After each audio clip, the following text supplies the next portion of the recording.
Esse é o Big Shot Pod.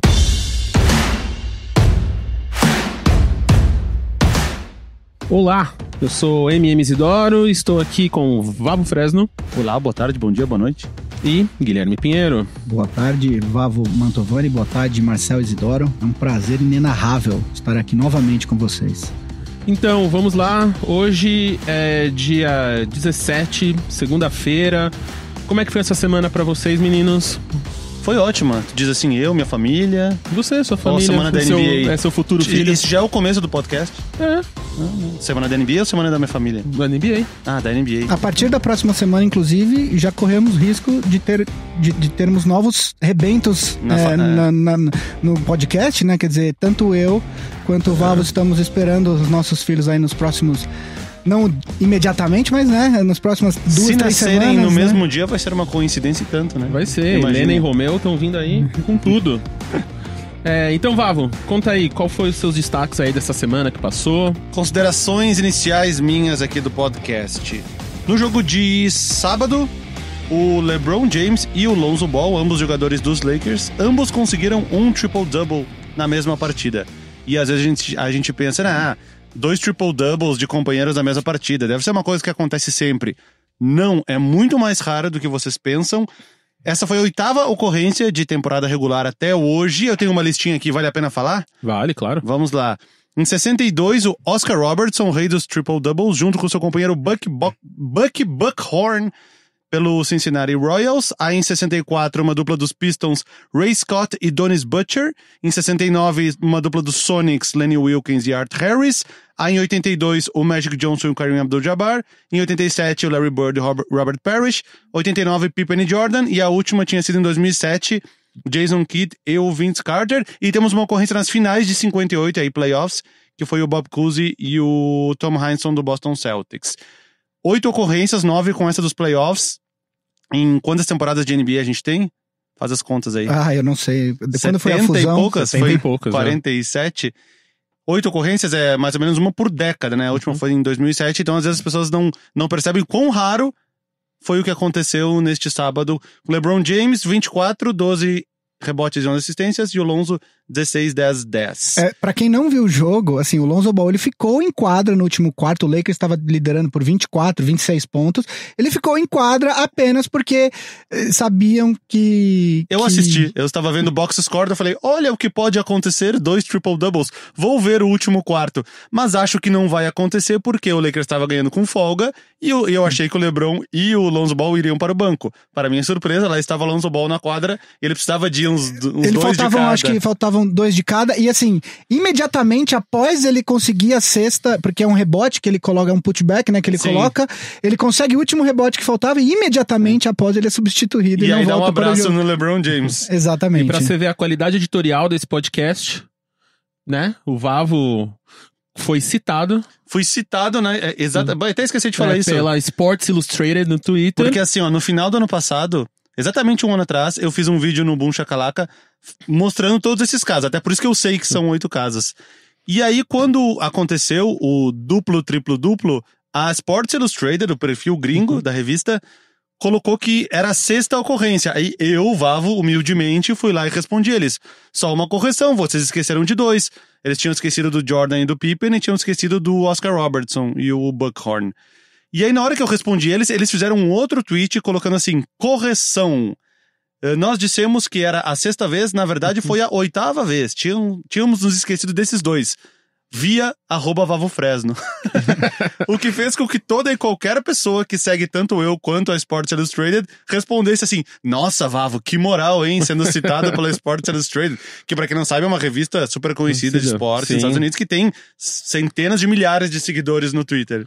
Viu? Aqui é a qualidade editorial, galera. Vocês estão ouvindo aí, quiçá, o único podcast brasileiro citado pelo Sports Illustrated. E aí, um seguidor comentou também, relembrou de um caso, alguns anos atrás, quando o Dwayne Wade e o Jimmy Butler jogavam no Chicago Bulls. O Jimmy Butler já tinha um triple-double no jogo, e pro Dwayne Wade faltava um rebote pra acontecer isso, dos dois no mesmo jogo. E aí no último lance do jogo, um jogador do adversário arremessou, o rebote tava vindo na mão do Dwayne Wade e o Cristiano Felício, o brasileiro, sem saber que faltava um rebote pro Dwayne Wade conseguir o triple-double, meio que foi no rebote junto, eles meio que se bateram e a bola sobrou pra um terceiro jogador, assim. Putz. E aí o Dwayne Wade na hora ficou furioso, né? E aí ele até fez um comentário do tipo, não me lembro uma frase em inglês, mas era algo do tipo, meio brincando, meio sério, assim, meus companheiros não querem que eu consiga as coisas, tipo assim. E pra você, Guilherme, essa semana? Bom, antes de eu dar meu destaque inicial, eu esqueci de falar no último episódio. No primeiro episódio, a gente pediu para os ouvintes que sacassem o trocadilho com o nome do podcast para contar pra gente que a gente ia mandar um brinde virtual para eles, que é um abraço, que nós vamos mandar, inclusive, hoje, né? Então, eu vou contar rapidinho o porquê do nome do podcast. Os ouvintes pelo menos que eu li que acertaram, é o Fábio Fleury, que me mandou no Twitter. Parabéns, Fábio! O Bruno Fagner Swiderski, que comentou no Spreaker. E o Leonardo Casini, que mandou um e-mail pra gente falando do porquê.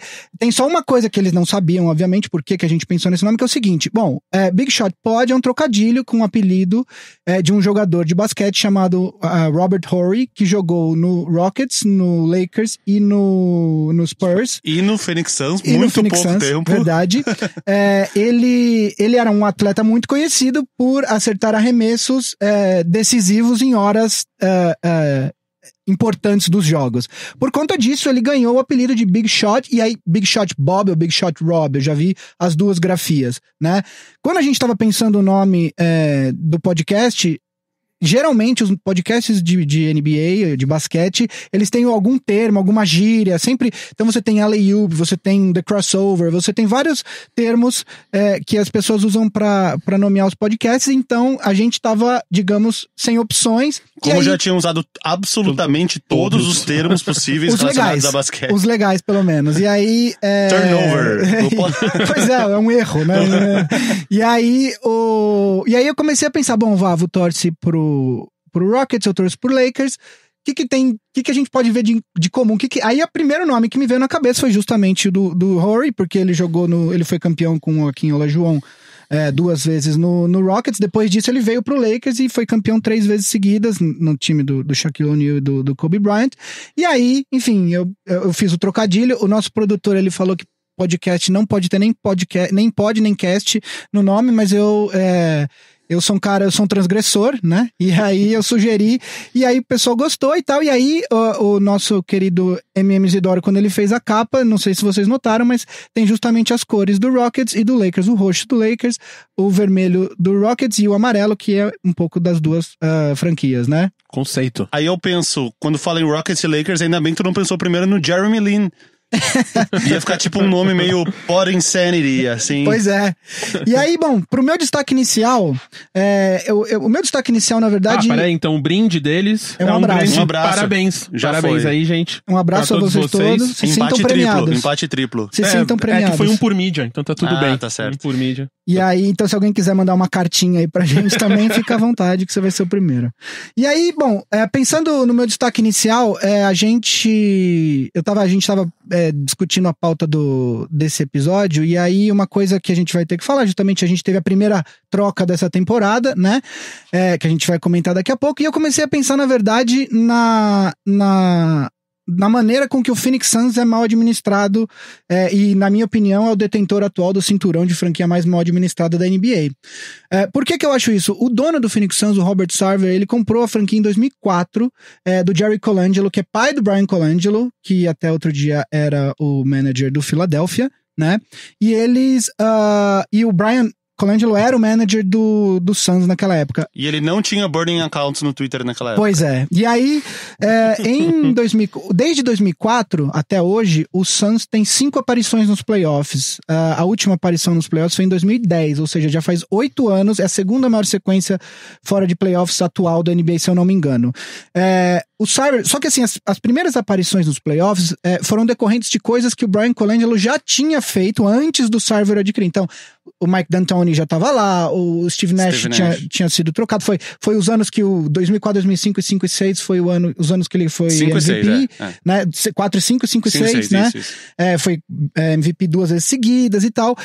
Depois, quando o Brian Colangelo saiu, e aí, quer dizer, o Sarver teve que realmente imprimir a cara dele à franquia, foram aí que começaram os erros. Desde então, o Phoenix Suns, desde 2004, o Phoenix Suns teve 8 ou 9 técnicos, se eu não me engano.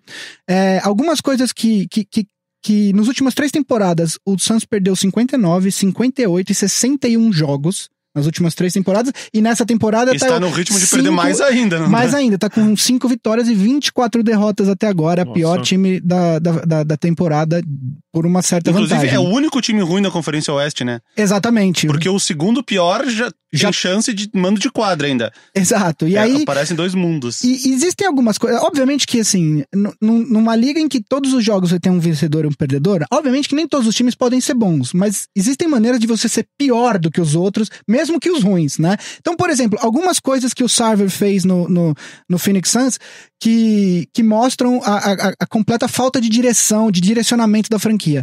O ano passado, o Watson, que era o técnico do Suns, foi demitido com 4 ou 5 jogos desde o começo da temporada. Ou seja, numa temporada de 82 jogos, você passa uma off-season inteira com aquele técnico planejando um time para atender o que aquele técnico deseja, e aí com 4 ou 5 jogos você fala assim, não é esse cara que é o técnico. Aí você fala assim, bom, eles aprenderam a lição. Não aprenderam. O Sarver demitiu o então manager do Phoenix Suns agora em outubro, um pouco antes da temporada começar, o Ryan McDonough. Quer dizer, você tem a primeira escolha do draft, você faz um planejamento inteiro, o seu manager contrata um técnico novo, que foi o Igor Kokoshkov, contrata o técnico, faz a primeira escolha, que seria o Ayton, independentemente disso, mas depois que você monta todo o elenco, depois que ele escolhe o técnico e tal, você fala assim, não é esse cara. Então, quer dizer, a demissão do McDonough não é um absurdo, o timing é absolutamente absurdo. E aí, falando um pouco do que tá acontecendo em Phoenix agora, o time é uma draga há muitos anos, ele tá tentando pressionar a prefeitura, a cidade, né, o City Council lá, a financiar um pacote, agora eu não sei, eu já vi 2 valores, 150 e 230 milhões de dólares de renovações na arena do Phoenix Suns, e dizem que por baixo do pano ele ameaça inclusive levar o Suns embora de Phoenix, ou pra Seattle ou pra Las Vegas, né? Mas talvez seja blefe, eu acho que é blefe. Muito possivelmente mas a cidade não quer correr o risco, obviamente, Lógico. De perder uma franquia. E aí, só um último adendo pra sair um vídeo essa semana de uma senhora de 90 anos chamada Greta Rogers. O City Council lá nos Estados Unidos, eles têm esse hábito de abrir espaço para que a população se manifeste. Ela tem 90 anos e ela fez um discurso que viralizou porque ela descasca o Sarver falando que ele é pão duro, que ele é um péssimo dono e tal, justamente por conta desse pacote que ele tá querendo que a cidade financie e tal. Enfim, o meu destaque é porque assim, a franquia, a gente vai falar agora da troca do Ariza. Quando ele assinou com a Ariza, a gente até achou que fosse um passo no caminho certo, e aí, quer dizer, menos de 30 jogos ele já desistiu e já trocou o cara, porque realmente falta uma direção pra franquia. A franquia está absolutamente à deriva. Errado. Pra mim sempre foi um passo errado. Eu não entendi o objetivo em nenhum momento do Phoenix Suns ter assinado com a Ariza. Eu, como torcedor do Rockets, pensei, eu gostaria de continuar com a Ariza, mas esse monte de dinheiro que o Suns tá jogando em cima dele, o Rockets não tem nem cap space pra cobrir, então... Ok, perdemos o Ariza. Mas qual que tu acha que era o objetivo do Suns ao contratar o Ariza? Sendo que eles já tinham TJ Warren, que é um cara que precisa de minutos pra evoluir, Jaren Jackson Jr., que precisa de minutos pra evoluir. Jaren Jackson não, Josh Jackson. Josh Jackson, desculpa. E são todos da mesma posição do Trevor Ariza. Então, supostamente o Ariza vinha pra ser titular de 2 jogadores jovens que deveriam ter mais minutos e não menos minutos.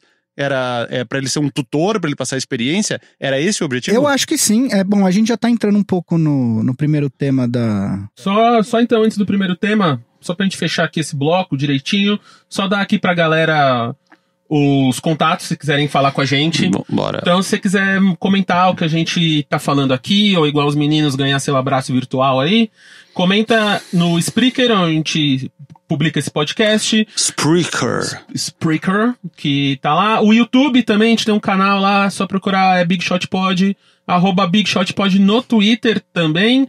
O nosso site, bigshotpod.com.br, e nosso e-mail, bigshotpod@ampere.audio, Ampere, AMPERE.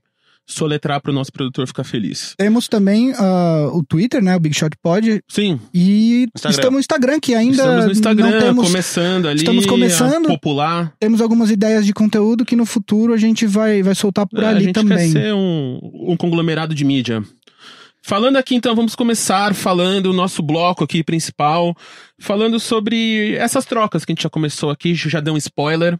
Essa semana aí teve confusão nessas trocas, vocês já falaram do Ariza. Não foi nem uma confusão, né? Começou tudo como um grande mal entendido, né? Tipo, eu não entendi nada que aconteceu ali, os caras realmente fizeram isso, confundiram o nome, essas Você coisas. Quer explicar? Eu posso explicar rapidinho, então. Foi uma troca envolvendo 3 times, Washington Wizards, Phoenix Suns, citando eles novamente, e Memphis Grizzlies. O Ariza, ele ia do Suns para o Wizards, o Kelly Oubre Jr. ia do Wizards para o Grizzlies, o Austin Rivers ia do Wizards para o Suns, e o Wayne Selden e o Brooks, que eu não vou dizer o primeiro nome dele agora, iriam do Grizzlies para o Suns. Era uma troca que estava sendo orquestrada e aparentemente estava boa para os 3 times. Quando saiu o tweet do Woj, quando o Woj fala, é que bom, tá vai tudo rolar, certo, né? Aí surgiu um segundo tweet do Woj falando assim, bom, eu me enganei. O Brooks que eu falei da troca não era o Dillon Brooks, era o Marshawn Brooks, que é outro jogador do Grizzlies também. E aí começou uma sucessão de correções nesse tweet. E o que aconteceu realmente? O Phoenix Suns, ele achava que estava recebendo o Dillon Brooks, que é um jogador mais jovem, tá no 2º ano, teve uma primeira temporada boa, no meio de todas as lesões do Grizzlies na temporada passada, ele foi um cara que conseguiu se destacar, um rookie, tá na sua 2ª temporada, e o Phoenix Suns viu nele, assim como no Selden, uma oportunidade de desenvolver jogadores jovens, que aparentemente é o que eles precisam fazer para se recuperar dessa draga. Já o Memphis Grizzlies achava que estava dando o Marshawn Brooks, que é um jogador que entrou na liga acho que uns 9, 10 anos atrás, jogou bem, mas ele ficou fora da NBA uns 2 ou 3 anos e voltou na temporada passada meio até de uma forma surpreendente, que acho que ninguém esperava que o Marshawn Brooks nessas alturas voltasse pra NBA. Então o Grizzlies achava que estava dando o Marshawn Brooks e o Suns achava que estava recebendo o Dillon Brooks. Quando eles descobriram dessa discordância, a trade caiu. E uma das coisas que torna isso mais absurdo ainda é que aconteceu uma coisa que nunca acontece em trocas que envolvem mais de 2 times. O Grizzlies estava falando apenas com o Wizards. O Grizzlies nunca falou diretamente com o Suns. O que você está fazendo uma troca de 3 times, onde os times vão mandar assets para os outros 2, cada time. Então, seria natural que os 3 times sentassem juntos e para discutir em conferência, etc e tal. E o próprio Chris Wallace, que é o manager do Grizzlies, falou que ele nunca falou diretamente com o Suns. Então, quem deu a entender para o Suns que seria o Dillon e não o Marshawn foi o Wizards. O que, assim, trapalhões, né? Coisa dos trapalhões. Isso foi por causa mais do sobrenome, né? Tipo, que lá eles assinam só o sobrenome. Acredito e o cara que seja só por causa do sobrenome. Eu vou pegar o cara principal desse time. E alguém quem fez uma piada depois, acho que já que querem tanto um Brooks no negócio, coloca o Scott Brooks, que é o técnico do Wizards. o Zach Lowe também, que é um jornalista famoso da ESPN, ele falou que poderiam colocar também alguma coisa autografada do Mel Brooks, comediante, enfim. E aí depois a troca acabou acontecendo, mas de uma forma mais apenas simples, entre Wizards e Suns, quer dizer, o Ariza foi para o Wizards. Voltou para o Wizards. Exato, e o Wizards mandou o Austin Rivers e o Kelly Oubre para o Suns, né? E aí, só entrando, então, terminando um pouco o que eu tava falando no meu destaque inicial, eu acho que é o seguinte, o que o Suns quis ao assinar com o Ariza era justamente ter esse veterano, esse cara, essa presença no vestiário. Isso é importante. Vários times têm, quando tem times muito jovens, mas com talento, sempre tem essa figura do veterano que tá lá, que já passou por playoffs, que já disputou títulos e tal. É uma questão de cultura, tá muito na moda se falar em cultura da organização nos esportes americanos, né? Eu acho que a ideia foi isso. Mas daí o Devin Booker se machucou, o Ayton até tá tendo uma temporada decente pra uma primeira escolha, mas ainda vai demorar um pouco pra se desenvolver. O próprio Ariza não tava jogando 100%, porque acho que desanimou, que enfim, você tá num time que só perde e tal, e aí ele pediu pra sair. Algumas coisas, eu acho que assim, olhando essa troca do ponto de vista do Wizards, o Wizards eu acho que ele fez essa troca numa última tentativa de fazer essa temporada não ser tão ruim. Exato. O Wizards não tá tão longe dos playoffs, quer dizer, no leste o Wizards ainda tem absoluta chance de estar nos playoffs. Eu acho que eles também estão um pouco sem direção, porque coisa de 2-3 semanas atrás eles estavam dispostos a trocar todo mundo, e agora eles estão adquirindo jogadores para tentar tentar voltar aos playoffs, né? Mas, assim, eu acho que o Ariza oferece alguma coisa importante ali, ele complementa bem com o Wall e com o Bradley Beal. Eu acho que ainda que não dê certo pro Wizards, o Wizards tem mais um asset pra tentar trocar, nada impede que o Wizards tente trocar ele de novo no deadline, ou mesmo fazer um buyout, quer dizer, pro Ariza e pra um time. E aí tem um detalhe, eu vi de várias fontes que a preferência do Ariza era ir pro Lakers, né? E aí tem mais uma coisa pra falar do Sarver. O Sarver não tem obrigação nenhuma franquia tem obrigação de trocar jogadores pra onde eles querem ir. A gente viu isso com o Paul George, que queria ir pro Lakers e acabou sendo trocado pro Oklahoma e gostou e acabou ficando lá. A gente viu isso com o Kawhi, que em tese queria ir pra Los Angeles. O Clippers não tinha os assets pra fazer a troca e o Los Angeles não quis dar os que tinha. E aí ele acabou indo pro Toronto e aparentemente tá dando super certo pra ele. Então, assim, não é uma obrigação. Agora, o Sarver, ele fez uma coisa, o general manager do Suns agora é o James Jones, ex-jogador que jogou no Heat, etc e tal.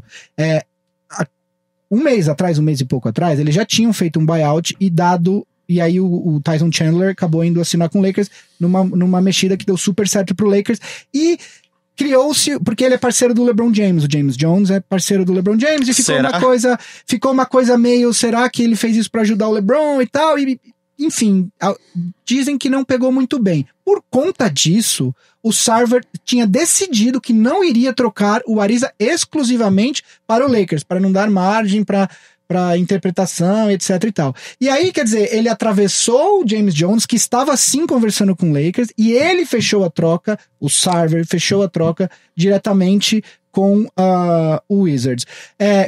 Ele é dono da franquia, ele pode fazer isso como ele bem entender. Agora, isso pega mal com outros jogadores. E o Suns é um time jovem, que se espera que os jogadores evoluam e que eventualmente fique ali, volte a brigar por uma vaga em playoffs. E vai precisar de jogadores veteranos. E aí, quando eu precisar, na hora de sentar com agentes, na hora de sentar com jogadores, essa decisão de atravessar e de não satisfazer a vontade de um jogador veterano que foi lá pro Phoenix Suns, etc e tal, em tese para estabelecer uma cultura no vestiário, isso pode voltar para assombrar o Suns. Então, você tá falando aí de times que vão trocar, que vocês acham, jogadores que podem trocar. Quem vocês acham que vai trocar de time durante a temporada ainda? Bom, eu fiz uma listinha rápida aqui, se o Valvo quiser comentar. O primeiro jogador que eu acho era justamente o jogador que estava sendo ventilado nessa troca com a Ariza do Lakers, que é o Kentavious Caldwell-Pope.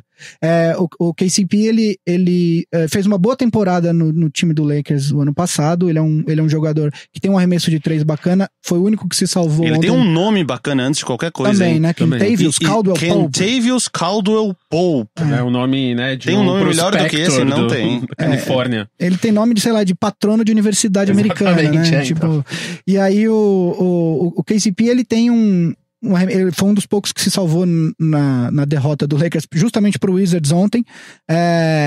Ele tem um arremesso de 3 bom, ele é um bom defensor.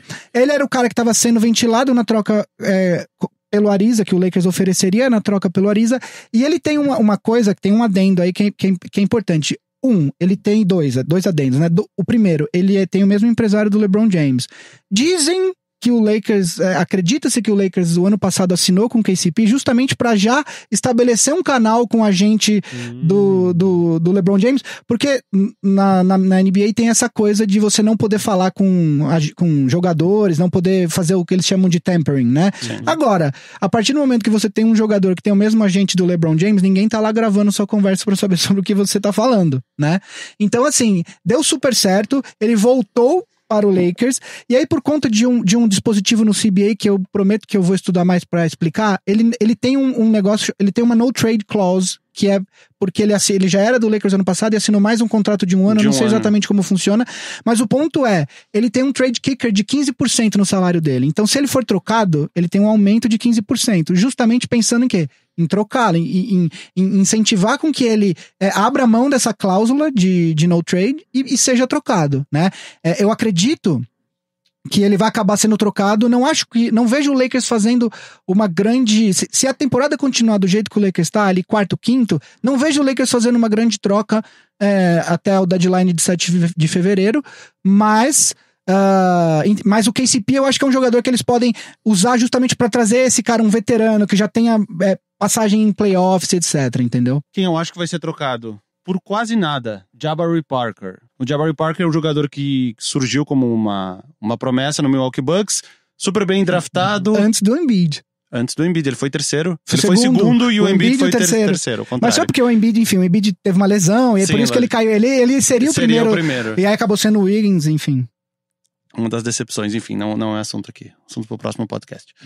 O Jabari Parker foi bem escolhido, começou bem, se lesionou seriamente, ficou muito tempo fora. No final ele acabou saindo do Milwaukee, assinou como free agent com o Chicago Bulls, que é a cidade natal dele, ele é de Chicago. Ele assinou 2 anos, 20 milhões cada ano, sendo que o segundo é o team option, né? O time tem a escolha de decidir se fica com ele por esse salário ou não. Acredito eu que não vai exercer essa opção ao final dessa temporada.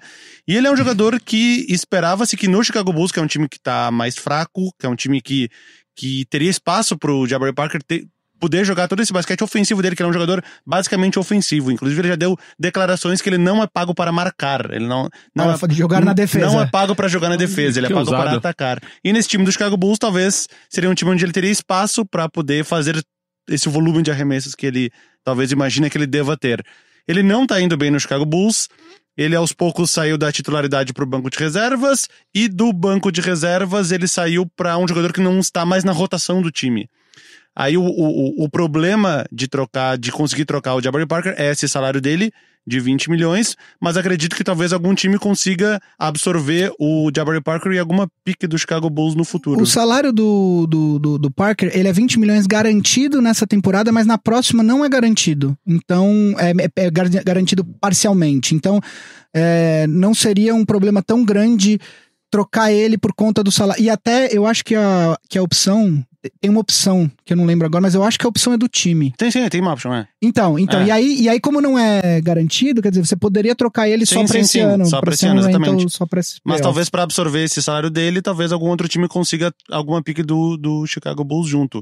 E eu acredito que a essas alturas do Chicago Bulls não esperem mais nada dele, que já tentou e não deu certo. Foi sendo rebaixado de titular pra reserva pra Bam, que é aquele cara que fica lá no final do banco. Acredito que o Chicago Bulls queira se livrar e a capacidade de abrir mão de alguma pique de segundo round, alguma coisa. Então, meu alvo para trocas nesse instante, por acreditar que o time não tem mais esperança nele, é o Jabari Parker. Então, e aí eu tenho 2 jogadores que eu gostaria de falar. Na verdade, o segundo vai depender muito do resultado dessa troca do Ariza, porque eu acho que se a troca der certo, ele vai acabar não sendo trocado, que é o Otto Porter Jr., do Wizards. Eu acho que ele é um ala bastante talentoso, enfim, não é um cara para ser titular absoluto de um time que disputa título, mas... E também para receber o salário que ele recebe. Exato. Que é maior que o do John Wall e maior que o do Bradley Beal, diga-se de passagem, é o maior salário dos Wizards. Não, maior que o John Wall não. O John Wall assinou o Supermax agora. Mas eu acho que só vale a partir da próxima, não? Bom, porque o salário do John Wall é absolutamente introcável. Acho que só começa na próxima.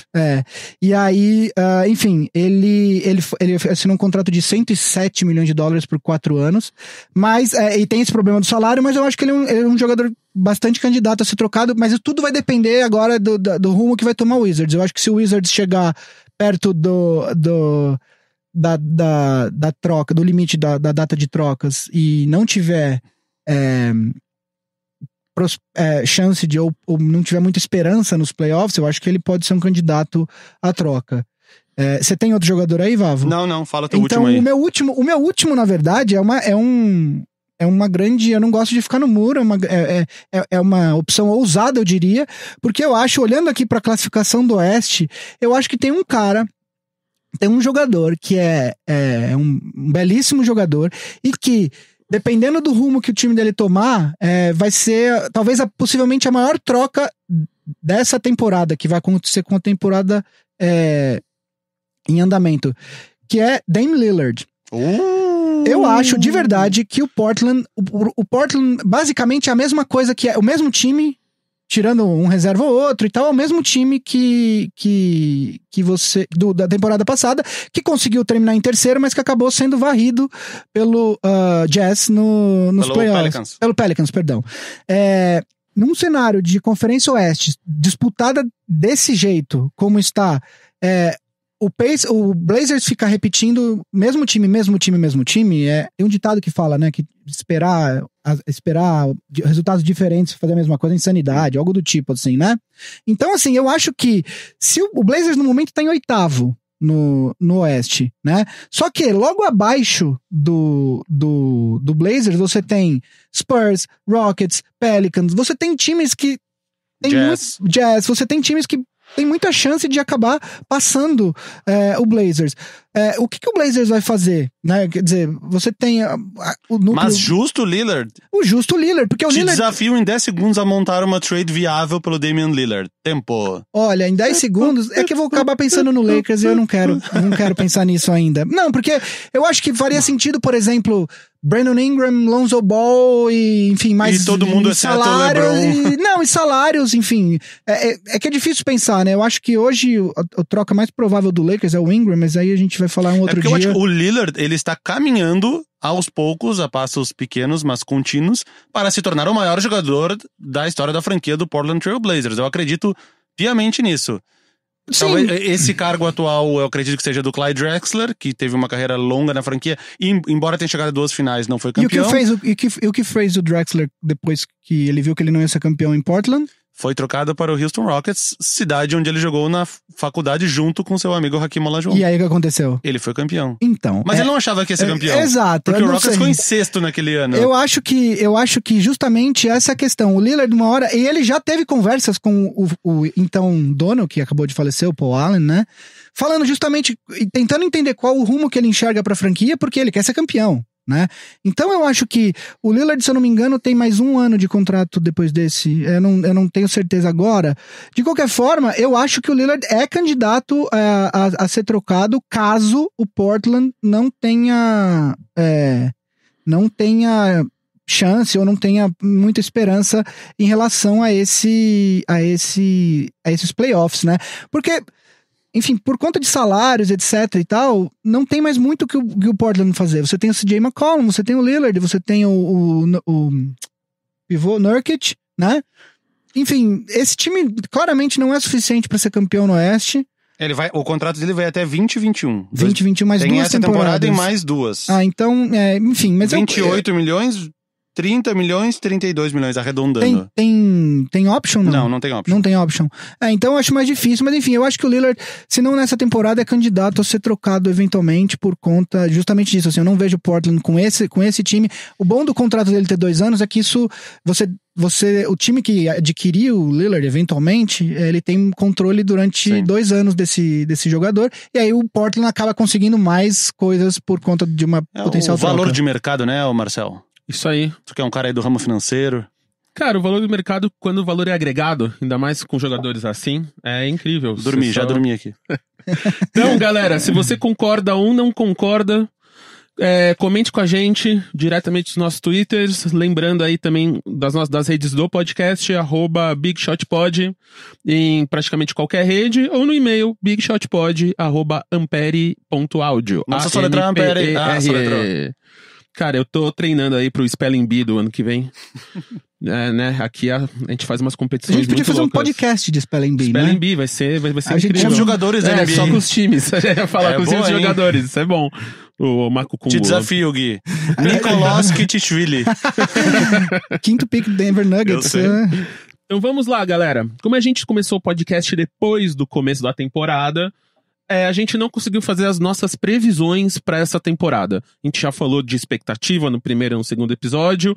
A gente não falou que a gente espera muito pro resto dessa temporada. Então eu quero saber de vocês aqui, alguns temas de previsões para vocês falarem o que vocês acham que vai acontecer até o final. Seremos cobrados no final da temporada, hein? Seremos cobrados, então. Então vamos lá, vamos começar com final da Conferência Leste. Vavo?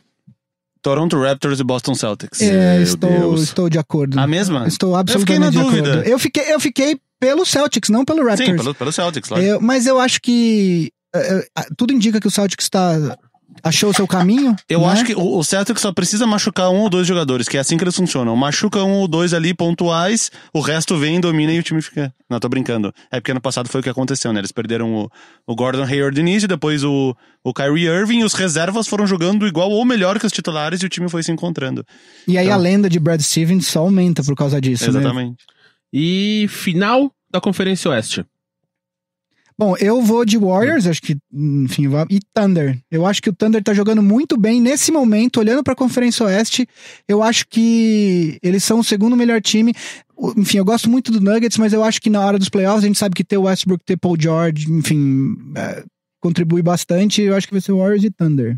Eu acho que a final vai ser, para surpreender, Warriors e Lakers. Porque eu acho que o LeBron vai ter um papel muito importante, assim como ele tem nos últimos... Quantos anos aí que ele vem chegando às finais da NBA? 8 anos seguidos que ele chegou às finais. Eu acho que no finalzinho... Eu acho que o Rockets vai pros playoffs, mas ele deve classificar em 4º ou 5º. Então ele vai pegar o Warriors antes da hora, possivelmente vai perder mais uma vez, e os times ali que estiverem em 2º, 3º, 6º ou 7º vão ser um desses que vai fazer a final da conferência com os Warriors. Eu acredito que o Lakers consiga ficar em 3º, ou talvez até em 6º. Se ficar em 6º, elimina o 3º. E eu acho que os Lakers são o adversário dos Warriors na final da Conferência Oeste. Deus te ouça. Então, final da NBA, o Warriors vai pra final da NBA de novo? Acho que a gente vai concordar. Raptors e Warriors. Sim, eu concordo. Eu acho que... Nesse momento, com que os times estão jogando até esse momento, palpitar muito diferente isso já seria um... eu acho que inclusive por conta disso, mais uma previsão aí, o Kawhi vai ficar em Toronto. Ó. E Warriors de novo campeão ou não? Sim. Acho difícil, né? Principalmente, enfim, eles vão ter um momento de adaptação na hora que o Cousins voltar, né? Mas...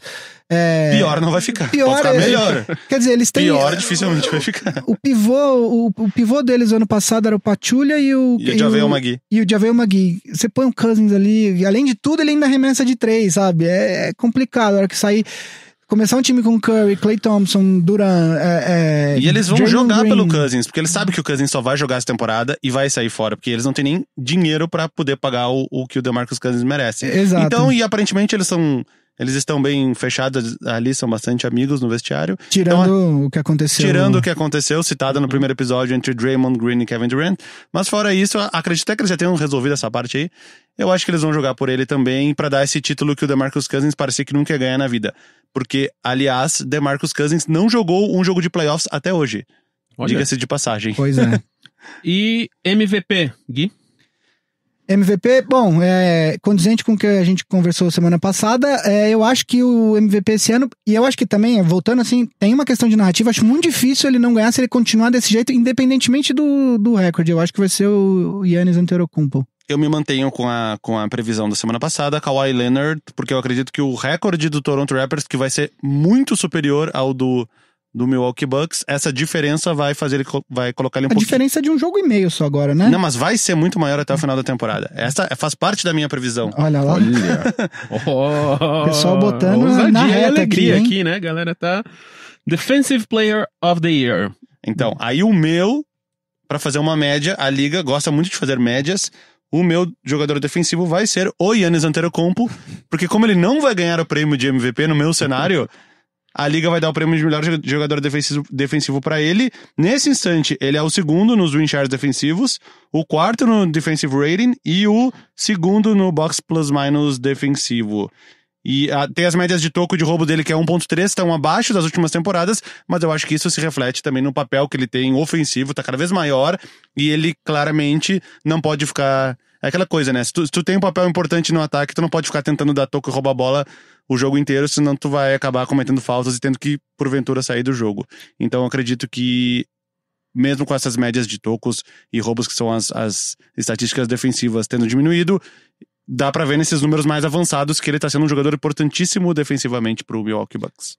Eu discordo basicamente de tudo isso que ele falou, e por causa disso, o meu Defensive Player of the Year é Kawhi Leonard. Olha, Okay. que já ganhou 2 vezes. Entendeu? Justamente, mas eu acho que pensando nisso, que ele já ganhou 2 vezes, que ele voltou esse ano e tá jogando em altíssimo nível, enfim, obviamente era uma piada, eu concordo com a lógica, com tudo que ele falou da lógica da liga, eu concordo. A diferença é que eu escolhi o MVP e botei o outro Então a gente concorda que cada um vai ganhar um prêmio. A questão é qual vai ganhar qual. Quem vai ganhar o quê? Exatamente.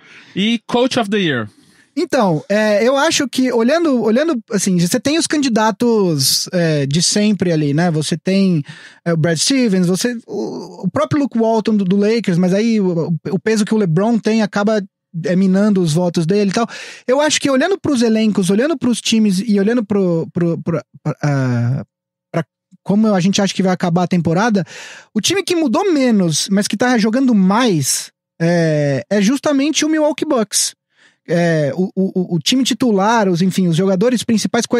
A principal aquisição do Milwaukee Bucks talvez tenha sido o Brook Lopez, né? Que não é um cara que, enfim, ele arremessa bem de 3 e tal, mas não é um cara que você traz pro time, ele muda a cara do time, né? Então, justamente por isso, eu acho que o meu candidato hoje a Coach of the Year é o Mike Budenholzer do Milwaukee Bucks. O meu candidato, eu botava fé nele no início da temporada, tanto que em um vídeo que eu fiz que era qual era a maior chance de cada time ganhar um prêmio individual, qualquer prêmio individual. Eu coloquei que a maior chance do Denver Nuggets era do Mike Malone ganhar o Coach of the Year.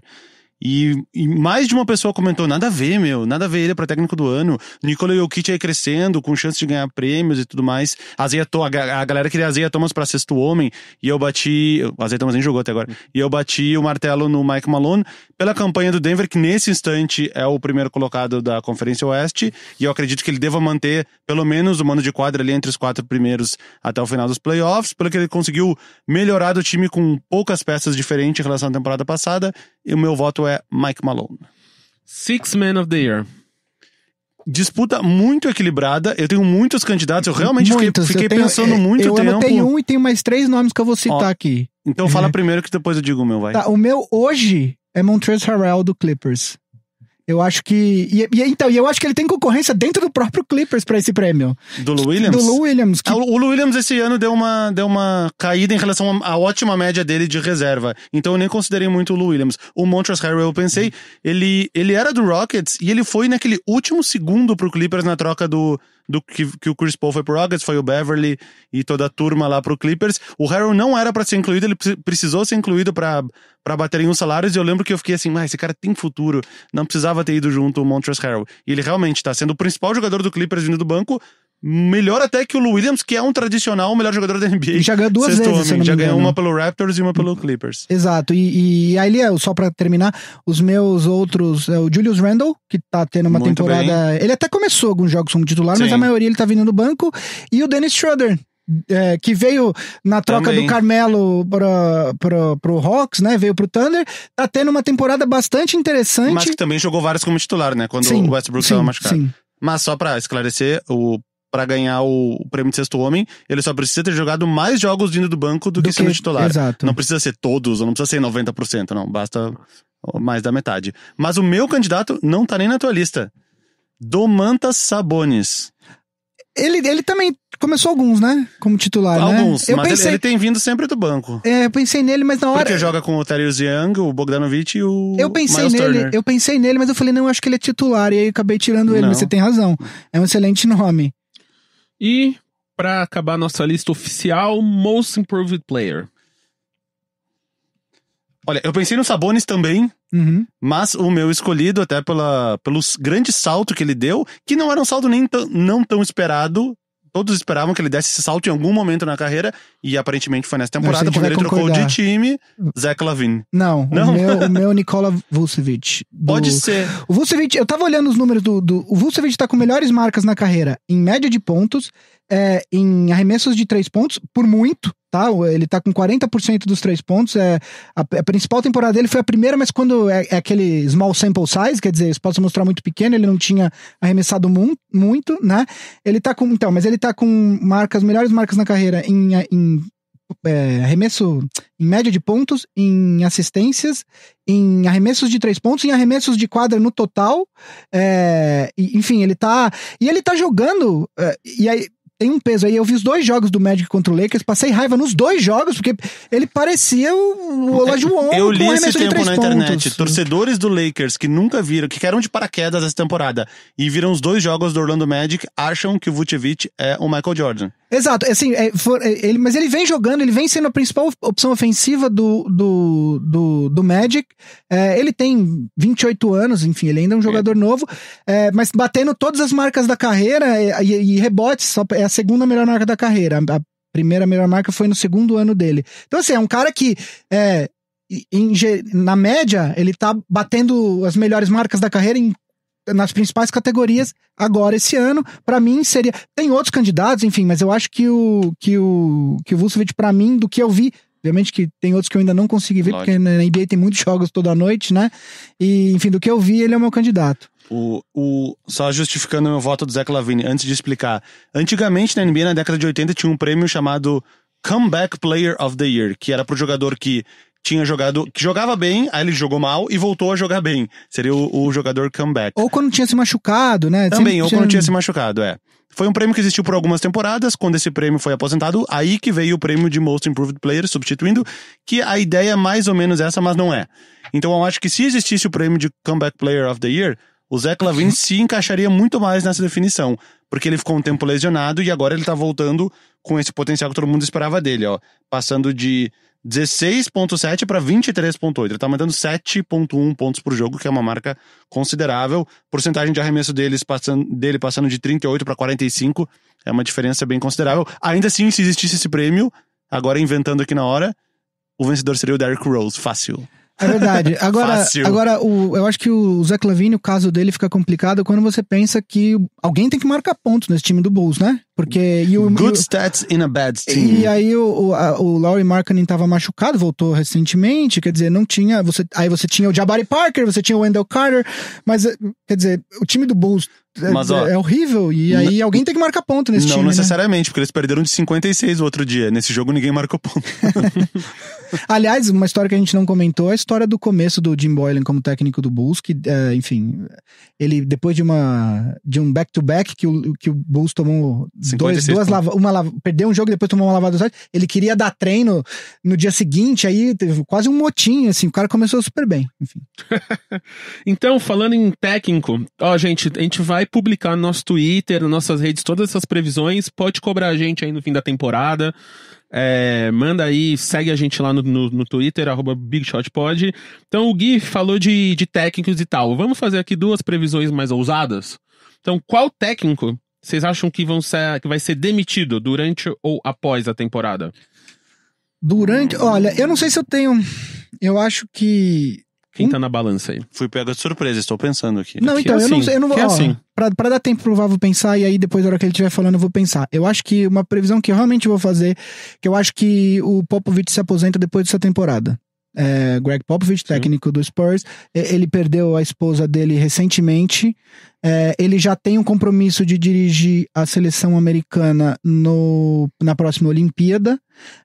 Eu acho que ele teve uma excelente carreira à frente do Spurs. Os jogadores que foram campeões com ele já praticamente todos saíram, né? Agora, principalmente perdendo o Manu Ginobili, que se aposentou, e o Tony Parker, que foi pro Hornets. Tudo indica, quer dizer, tudo indica não, mas não me surpreenderia se no final dessa temporada ele anunciasse que não vai mais, que vai, enfim, se aposentar da NBA, vai cumprir o compromisso dele com a seleção americana, e aí deve ter um outro técnico pro próximo ciclo olímpico da seleção. Bom, se eu preciso chutar um técnico que vai ser demitido, eu acabei enquanto o Gui falava, eu li a lista com o nome de todos os times aqui da NBA em ordem alfabética, do A até de A a Z, não, de A a W. E o meu escolhido é o Scott Brooks, Washington Wizards. É um bom candidato. É um bom palpite, eu acho. Posso dar Eu não acho que ele vai ser. Talvez nenhum seja até o final da temporada, né? Isso, na temporada passada ou retrasada, que não teve nenhum técnico demitido. Talvez não tenha mais nenhum daqui pra frente. Mas se eu for obrigado a chutar... O Bulls já trocou, o Cavaliers já trocou, mas posso dar um pro final da temporada? Um Dark Horse aí? Brett Brown, do Sixers. Tu acha? Eu acho que agora não tem mais desculpa. Se eles não chegarem na final... Mas a previsão é pra antes do final da temporada. Não, eu tô falando pra depois, tá? Pra depois. Eu acho que... e muda o cenário. Eu acho que dependendo do desempenho dos Sixers nessa... Porque agora não tem... Ele ficou lá durante o process, né? E tal. Agora ele já tinha 2 estrelas no Sixers e agora trouxeram mais o Butler. Não tem mais desculpa. Eu acho que dependendo do desempenho dos Sixers nessa temporada, nos playoffs, se eles não chegarem... Pelo menos na final da conferência, eu acho que ele pode esquentar a cadeira dele lá. E se muda o cenário, muda a sua escolha também? Se é no final da temporada, então eu preciso reler a lista com o nome de todos os times pra pensar no próximo escolhido.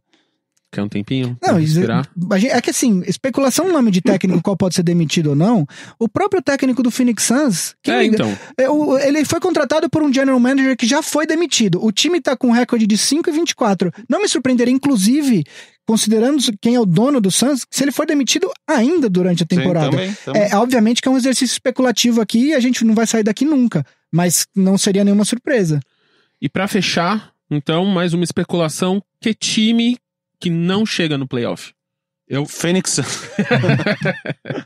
Essa é a minha escolha também. Phoenix Suns não chega. Que palpite ousado de time que não vai para os playoffs. Então, ousadia, tem que ser ousadia. Meu palpite de time que não vai para os playoffs é terminando uma sequência de 20 e tantos anos, é o San Antonio Spurs. Olha. Eu vou de Portland Trail Blazers.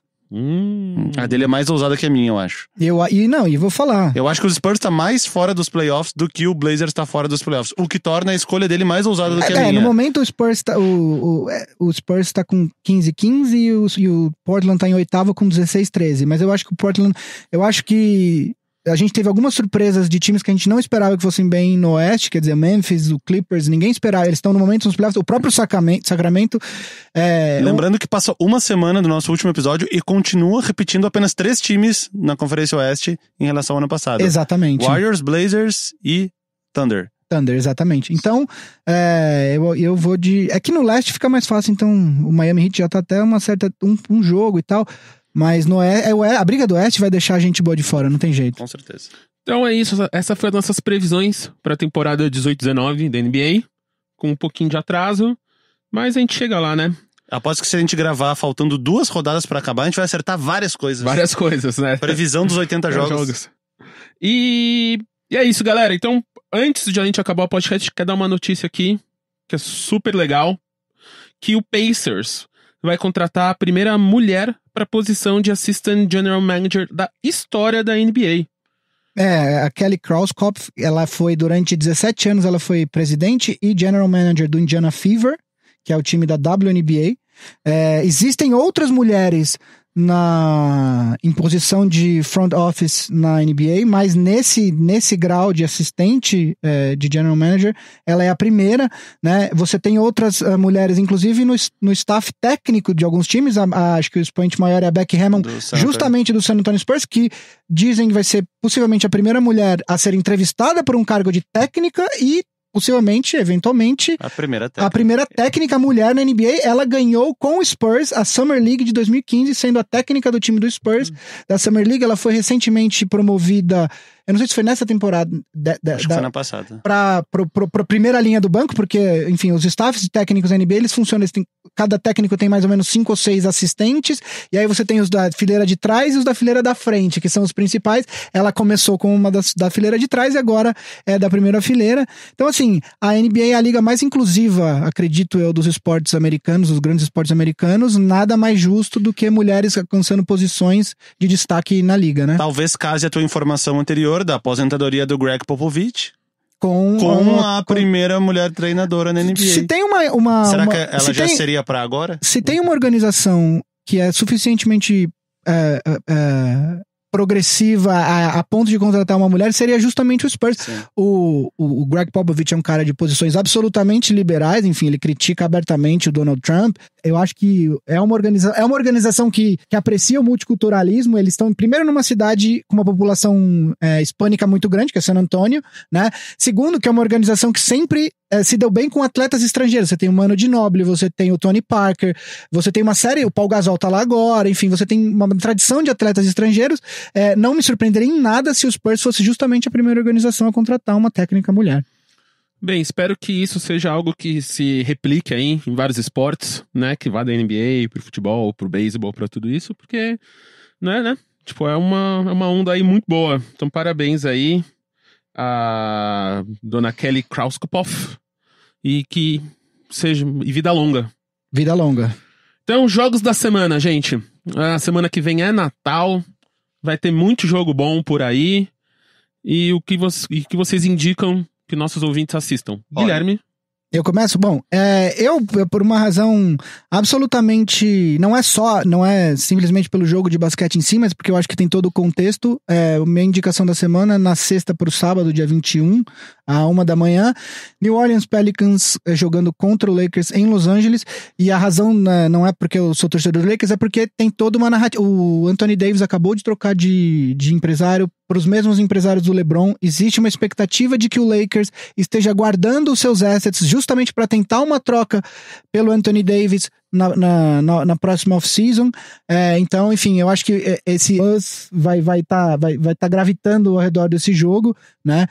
Eu acho que, enfim, por conta disso, por conta de toda essa história, é a minha escolha de jogo da semana. Mas vão ter jogos muito bons essa semana. Então dá pra fazer rodada dupla no dia 21 de dezembro, sexta-feira, porque o meu jogo é Milwaukee Bucks e Boston Celtics em Boston. São os meus dois candidatos a fazerem a final da Conferência Leste. Então é um preview da semifinal da Conferência Leste, se é que dá pra dizer assim. Bucks e Celtics. Vai depender do cruzamento. Vai depender dos cruzamentos. No dia 21 eu não peguei o horário que nem o Gui, mas por ser na Costa Leste... É mais cedo, dá pra fazer a rodada dupla. Com certeza mais cedo que Pelicans e Lakers, que deve ser aquele jogo que acaba às 4 da manhã. Exato. Então... E ainda essa semana tem Indiana em Toronto contra o Raptors, tem Dallas e Golden State, tem muitos jogos bons essa semana. Já adiantando aqui, a gente faz a rodada da semana de terça até a segunda-feira. Segunda-feira, dia 24, véspera de Natal, não tem jogos, mas o dia 25, tradicionalmente na NBA, é um dia que tem jogos muito bons. Nós não vamos recomendar nesse podcast um jogo do dia 25, mas dia 25 vai ter podcast, a gente vai gravar remotamente, mas vai gravar, e os jogos do dia 25, já adiantando, qualquer jogo que você quiser ver, vai ser um jogo bacana. E quem não é muito chegado na família e tem o dia inteiro livre, dá pra assistir até 5 jogos seguidos, coisa que eu fiz, eu não lembro o ano, eu acho que foi em 2016 ou 2015, eu tava em Porto Alegre, eu assisti os 5 jogos do início até o fim. Você não gosta da sua família? Eu gosto da minha família, mas eles ficam no andar de cima lá em Porto Alegre, e eu fico no andar de baixo. Eu gosto, mas não a ponto de dividir o andar. Eu prefiro um andar só pra mim. Físico com eles. Então, assim acabamos mais um Big Shot Pod. Como o Gui falou, semana que vem é Natal, mas vamos ter. Então, se você é como o Vavo e não gosta de ficar no mesmo ambiente que a sua família, dia 25 você pode passar uma horinha aqui com a gente. Você pode ficar no mesmo ambiente, mas de fone ouvindo a gente. Ouvindo sem conversar, sem interagir com ninguém. Ou vendo NBA no seu celular, na sua internet. Então, só lembrando, o Big Shot Pod tá em todas as redes, você pode ouvir a gente em qualquer player de podcast. Indiquem pros amigos se vocês estiverem gostando, indiquem nas redes, mandem perguntas pra gente também. Então, @BigShotPod no Instagram, no Twitter, o nosso website bigshotpod.com.br e nosso e-mail bigshotpod@ampere.audio. Eu já soletrei 2 vezes e vai estar aqui embaixo. E só existe um jeito de soletrar Ampere. Como é que vai escrever Ampere sem ser A-M-P-R-E? Com N. Ampere. De repente? Não sei. De repente, sei lá, né? Não. As pessoas têm que saber. Aí o e-mail volta e eles aprendem. Eles aprendem. Tentativa e erro.